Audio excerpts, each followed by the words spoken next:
Welcome back everyone. Welcome to civil services study. देखिए UP PCS की test series चल रही है। नेक्स्ट टेस्ट लगाते हैं। इस टेस्ट में फोकस करने वाले हैं ज्योग्राफी के प्रश्नों पर। पूरी की पूरी टेस्ट सीरीज की प्लेलिस्ट बना रखी है, अच्छे से उसका रिवीजन कर डालिए। उसका लिंक डिस्क्रिप्शन बॉक्स में मिल जाएगा आपको। और जिन विद्यार्थियों को भी फॉर्म भरना है वो फॉर्म भर सकते हैं, जिसकी डेट अभी एक्सटेंड होकर कुछ समय पहले जून तक कर दी गई है। तो चलिए स्टार्ट करते हैं। क्वेश्चन नंबर 1 देखते हैं। निम्नलिखित कथनों में से कौन सा कथन सुनहर के बारे में सत्य है? सुनहर के बारे में कौन सा कथन सत्य है? यह एरी झील को मिशिगन झील से जोड़ती है। यह नहर मिस्र में स्थित है। यह सुपीरियर झील को ह्यूरन से जोड़ती है, या फिर उपरोक्त में से कोई भी सत्य नहीं है सुनहर के बारे में। देखिए इसका ये वाला करेक्ट है। सुनहर के संदर्भ में यह सुपीरियर झील को ह्यूरन से जोड़ती है। ये दोनों की दोनों झीलें हैं कहाँ पर? उत्तरी अमेरिका में। तो सुनहर संयुक्त राज्य अमेरिका में स्थित है। यह सुपीरियर झील को ह्यूरन झील से जोड़ती है। इरी नहर इरी झील को मिशिगन झील से जोड़ती है। ये सारी की सारी ग्रेट लेक्स हैं, याद रखिएगा इनको। दूसरे प्रश्न पर आ जाइए। निम्नलिखित कथनों में से कौन सा असत्य है? सुएज नहर का निर्माण 1869 में हुआ था। सुएज नहर के उत्तरी द्वार पर, उत्तरी प्रवेश द्वार पर पोर्ट सुएज तथा दक्षिणी प्रवेश द्वार पर पोर्ट सईद स्थित है। ये मोस्ट इंपॉर्टेंट है लाइन। इसको एग्जाम में बहुत रखते हैं और इन कन्वर्ट करके गलत कराते हैं स्टूडेंट का। सुएज नहर लाल सागर और भूमध्य सागर के बीच स्थित है। 1956 में मिस्र द्वारा इस नहर का राष्ट्रीयकरण किया गया। देखिए असत्य तो इसमें ये वाला है, असत्य इसमें ये वाला। बाकी ये करेक्ट है, करेक्ट है, करेक्ट है। क्योंकि सुएज नहर के उत्तरी प्रवेश द्वार पर जो है ना, वो पोर्ट सईद है, और दक्षिणी प्रवेश द्वार पर है पोर्ट सुएज। ये पहले भी टकराया होगा प्रश्न। तो देखिए सुएज नहर का निर्माण 1869 में हुआ था। इसका निर्माण कार्य 1854 में एक फ्रांसीसी इंजीनियर को सौंपा गया था। इस नहर के उत्तरी प्रवेश द्वार अर्थात भूमध्य सागर की ओर पोर्ट सईद तथा दक्षिणी प्रवेश द्वार यानी लाल सागर की ओर है पोर्ट सुएज। इसको याद रखिएगा भाई। क्वेश्चन नंबर 3 है। निम्नलिखित कथनों पर विचार करें। दो स्टेटमेंट है, इनमें से कौन सा करेक्ट है? जल संधियाँ दो भिन्न राशियों को जोड़ती हैं एवं दो स्थल खंडों को अलग करती हैं। ध्यान से सुनिएगा। जल राशियाँ दो भिन्न राशियों को जोड़ती हैं और दो स्थल खंडों को अलग करती हैं। मलक्का जल संधि अंडमान सागर एवं दक्षिण चीन सागर को जोड़ती है। कौन सी? मलक्का जल संधि अंडमान सागर और दक्षिण चीन सागर को जोड़ती है। कौन सा करेक्ट है इसमें? दोनों के दोनों करेक्ट हैं, सी है इसका उत्तर।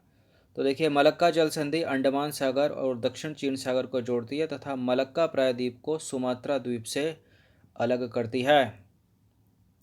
क्वेश्चन नंबर 4 पर आ जाइए। निम्नलिखित में से कौन सा एक गलत है? जिब्राल्टर को भूमध्य सागर की कुंजी कहा जाता है और माल्टा देश भूमध्य सागर में अवस्थित है। भूमध्य सागर की सीमाएं यूरोप, एशिया, अफ्रीका तीनों महाद्वीप से मिलती हैं। उपरोक्त में से कोई भी गलत नहीं है, मतलब ये सारे के सारे करेक्ट हैं। कौन सा करेक्ट है इसमें? कोई गलत लग रहा है क्या? कोई भी गलत नहीं है, उपरोक्त तीनों के तीनों सत्य हैं। तो जिब्राल्टर को भूमध्य सागर की कुंजी कहा जाता है और भूमध्य सागर की सीमाएं यूरोप, एशिया और अफ्रीका तीनों कॉन्टिनेंट से लगती हैं। माल्टा देश भूमध्य सागर में अवस्थित है। ये तीनों द्वीपों माल्टा, गोजो और कोमिनो से मिलकर बना है। इसकी राजधानी है वेटेला। क्वेश्चन नंबर 5 पर आ जाइए। कैस्पियन सागर की सीमाएं निम्नलिखित में से किन देशों से मिलती हैं? इसकी ट्रिक है तारीख। क्या है? TARIK, तारीख।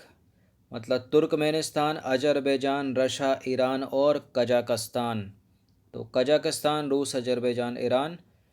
अफ़गानिस्तान नहीं है तो इसको एलिमिनेट करिए। इराक नहीं है, इसको एलिमिनेट करिए। इराक नहीं है, इसको एलिमिनेट करिए। तो देखिए कैस्पियन सागर की सीमा रूस, कजाकिस्तान, तुर्कमेनिस्तान, अजरबैजान और ईरान से लगती है। इसको याद रखिएगा। वो एक सनी देओल की मूवी का, दामिनी मूवी का डायलॉग है, तारीख पर तारीख। तो TARIK, तारीख।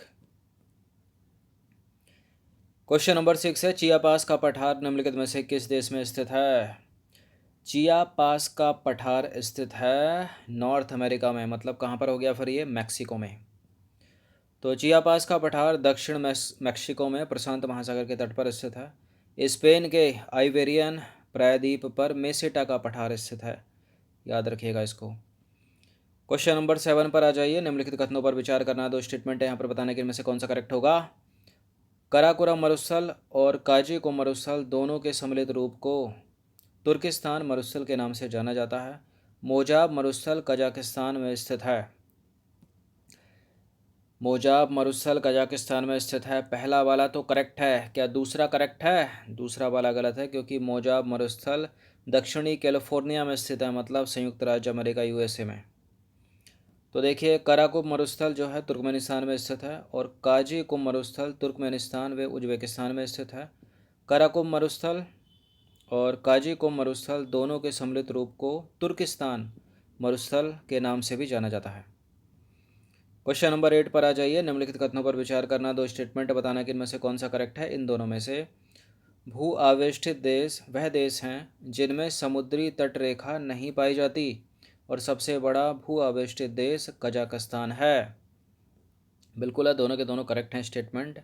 इसको पढ़ लीजिएगा एक बार और। तो देखिए, भू आवेष्टित देश वह देश हैं जिनमें समुद्री तट रेखा जो है वो नहीं पाई जाती, तथा यह देश चारों ओर से अन्य देशों की भौगोलिक सीमाओं से घिरे हैं। इसको इंग्लिश में बोलते हैं लैंड लॉक्ड कंट्री। क्या बोलते हैं? Land locked country. Question number 9 है, निम्नलिखित देशों के युग्मों में से कौन से देश जो हैं वो दोहरे भू आवेष्टित देश हैं, मतलब डबल लैंड लॉक्ड कंट्री हैं। मतलब क्या हो गया डबल लैंड लॉक्ड? क्या हो गया? देखिए, मान लीजिए ये देश है, इसके चारों तरफ ये देश है, फिर एक और देश आ गया, इसको बोलते हैं डबल लैंड लॉक। मतलब दूर दूर तक कम से कम ना सागर ना महासागर। तो कौन कौन से हैं इनमें? वो एक तो लिचेस्टीन है, और साथ में है उज्बेकिस्तान। तो बी है इसका उत्तर। बाकी सिंगल लैंड लॉक्ड तो बोलीविया भी है। अब देखिए, वे देश जो चारों ओर से उन देशों से घिरे हैं जो स्वयं भी लैंड लॉक्ड है, मतलब भू आवेष्टित हैं, दोहरे भू आवेष्टित देश कहलाते हैं। लिचेस्टीन उज्बेकिस्तान दोहरे मतलब डबल लैंड लॉक्ड कंट्री हैं। लिचेस्टीन यूरोप महाद्वीप में स्थित है, तथा उज्बेकिस्तान तो पता ही होगा सबको, एशिया में। 10वें प्रश्न पर आ जाइए। निम्नलिखित देशों में से डिज्नीलैंड कौन से देश में स्थित है? आपने सुना होगा डिज्नीलैंड का नाम। संयुक्त राज्य अमेरिका, फ्रांस, रूस, कनाडा। तो कनाडा नहीं है, रूस नहीं है, फ्रांस नहीं है, कहाँ पर है ये? यह है यूएसए में, संयुक्त राज्य अमेरिका। तो डिज्नीलैंड एक मनोरंजन पार्क है जो कैलिफोर्निया के अनाहीम नामक स्थान पर बना हुआ है, और इसका निर्माण वाल्टर इलियास डिज्नी ने 1955 में करवाया था। क्वेश्चन नंबर 11 पर आ जाइए। निम्नलिखित कथनों पर विचार करना, दो स्टेटमेंट है यहाँ पर बताना कि इनमें से कौन सा करेक्ट है। ब्राज़ील में पाए जाने वाले ब्राज़ील वृक्ष के नाम पर इस देश का नाम ब्राज़ील पड़ा, और अर्जेंटीना में स्थित कहवा के बड़े बड़े बागानों को फेजेंडा कहा जाता है। देखिए, अर्जेंटीना में नहीं बल्कि ब्राज़ील में स्थित कहवा के बड़े बड़े बागानों को कहा जाता है फेजेंडा। तो सेकंड वाले को एलिमिनेट करिए, केवल उत्तर इसका हो जाएगा ऑप्शन नंबर ए। तो ब्राज़ील में पाए जाने वाले ब्राज़ील वृक्ष के नाम पर देश का नाम पड़ा ब्राज़ील, और ब्राज़ील में स्थित कहवा के बड़े बड़े बागानों को कहा जाता है फेजेंडा, तथा ब्राज़ील को कहवा का घर कहा जाता है, अर्जेंटीना को नहीं। क्वेश्चन नंबर 12 है, निम्नलिखित कथनों पर विचार करें, दो स्टेटमेंट एक बार फिर से और बताना है कि इनमें से कौन सा, सॉरी फॉर दिस, ये सही है लिखा है, सकते हैं नहीं है। तो अल्पाइन श्रेणी नवीन मोड़दार पर्वत के उदाहरण है।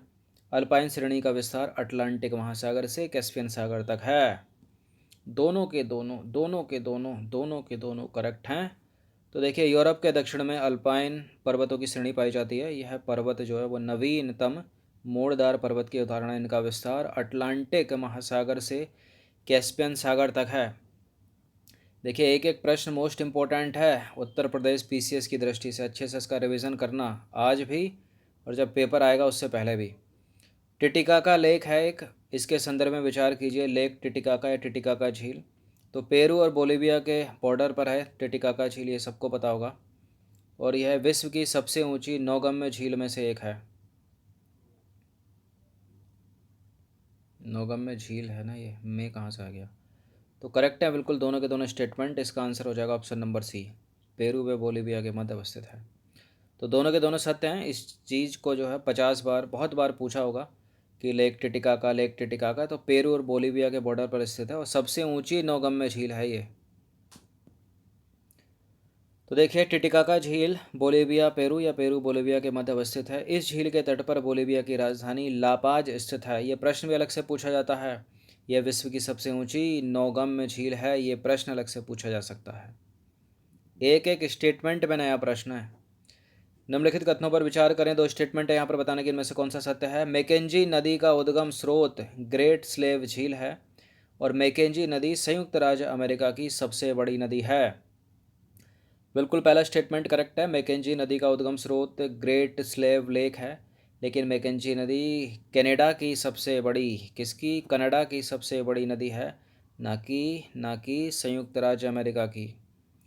तो मैकेंजी नदी कनाडा की सबसे बड़ी है, संयुक्त राज्य अमेरिका की नहीं है। मैकेंजी नदी का उद्गम स्रोत ग्रेट स्लेव लेक है और इसका मुहाना है आर्कटिक महासागर के ब्यूफोर्ट सागर में। 15वें प्रश्न पर आ जाइए। निम्नलिखित कथनों में से कोई एक गलत होगा इन चारों में से। सैन फ्रांसिस्को भूमध्य सागरीय जलवायु प्रदेश में अवस्थित क्षेत्र है।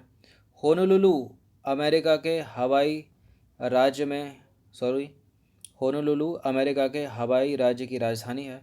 सिएटल को प्रशांत महासागर का क्रॉस रोड के नाम से जाना जाता है और सैन फ्रांसिस्को की सांता क्लारा वैली को सिलिकॉन वैली कहते हैं, जो सॉफ्टवेयर उद्योग का महत्वपूर्ण क्षेत्र है।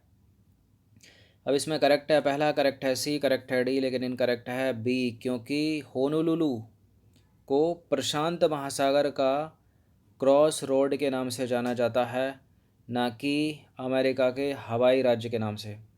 बात करें, सिएटल वायुयान उद्योग का एक महत्वपूर्ण केंद्र है। सिएटल जो है वायुयान उद्योग का एक महत्वपूर्ण केंद्र है। यह प्रशांत महासागर के तट पर अवस्थित संयुक्त राज्य अमेरिका के वॉशिंगटन राज्य का एक शहर है, याद रखिएगा। तो होनोलुलु जो है वो प्रशांत महासागर का क्रॉस रोड के नाम से उसको जाना जाता है, ना कि अमेरिका के हवाई राज्य की राजधानी है होनोलुलु। तो ये कितने 15 प्रश्न थे, अच्छे से इसका रिवीजन कर लीजिएगा 1 से 2 बार। धन्यवाद। इस पूरी की पूरी टेस्ट सीरीज़ की प्लेलिस्ट बना रखी है मैंने वहाँ पर, उसका लिंक आपको डिस्क्रिप्शन बॉक्स से मिल जाएगा। किसी भी टेक्स्ट को इग्नोर ना करें, हर दिन प्रैक्टिस करते रहें।